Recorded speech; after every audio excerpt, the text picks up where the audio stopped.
As a women आप किसी road पे बैठ के तो एंजॉय नहीं कर सकते, ठीक है। तो ये लेडीज़ ढाबे के हमारे पास प्लस बेनिफिट्स ये आए कि हम यहाँ पर बैठ के इजीली हर चीज़ को डिस्कस कर सकते हैं, हम किसी की भी डिस्कशंस में हिस्सा ले सकते हैं।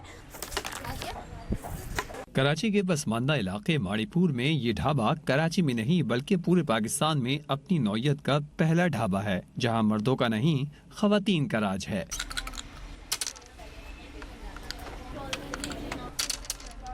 इन ख़वातीन को जब घर की जिम्मेदारियों से चंद लम्हों के लिए फुर्सत मिलती है तो वो इस ढाबे पर खींची चली आती हैं। उनका कहना है कि इस ढाबे से उन्हें सेहतमंद सरगर्मी मैसर आ रही है। इस ढाबे से हमें बहुत सारे फ़ायदे मिलते हैं और अपनी उलझनों से भी ना थोड़ा सा छुटकारा हमें मिल जाता है कि चले इस पे से हम बैठे हुए हैं, बात कर रहे हैं किसी से, या कोई लड़कियां हमारे पास आती हैं, हंसी मजाक करती हैं, खाती हैं, पीती हैं। पुरसुकून माहौल में गपशप होती है, ख्यालात का तबादला होता है।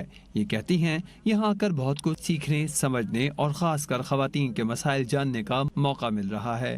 बारे में हम अपनी स्टोरीज शेयर कर सकते हैं कि हमारी कम्युनिटी में ये औरत इतना काम कर रिप्रेजेंट कर सकते हैं, देना उसके ऊपर, तो ये सब चीज़ें नोट डाउन होंगी। ये हमारा होगा 3 मंथ्स का एजेंडा।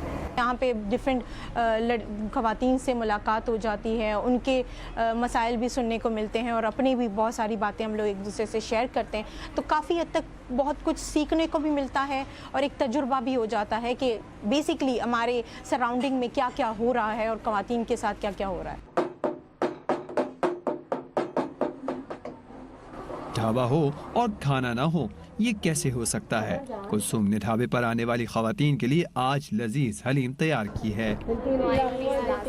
ढाबे का कल्चर है कि हम रिलैक्स करें, बात करें, दिल का हाल बांटें, गेम्स खेलें, चाय पी लें, इजी होके बैठें। किसी का ये खौफ ख्याल नहीं होगा कि कोई हमें जज कर रहा है, ऑब्जर्व कर रहा है, या हम अपनी रिस्पॉन्सिबिलिटीज़ को फुलफिल कर रहे हैं या नहीं। ढाबे में ख़वातीन के लिए रीडिंग कॉर्नर भी है। वुमेन डेवलपमेंट फाउंडेशन की सदर सबिया शाह ने ख़वातीन का ढाबा बनाने की वजह भी बता दी। मैंने सोचा कि कोई ऐसी जगह ज़रूर होनी चाहिए जिसमें थोड़ा सा वो बैठे और अपने आप को बड़ा फ्री और अच्छा महसूस करें। कोई फीस नहीं, ये तो जस्ट लाइक जैसे आप किसी कैफ़े में चले जाते हैं तो आप आए बैठे, हमारे पास किताबें भी है पढ़ने के लिए, रीडिंग रूम भी है, फैसिलिटी है, नेट की भी फैसिलिटी है।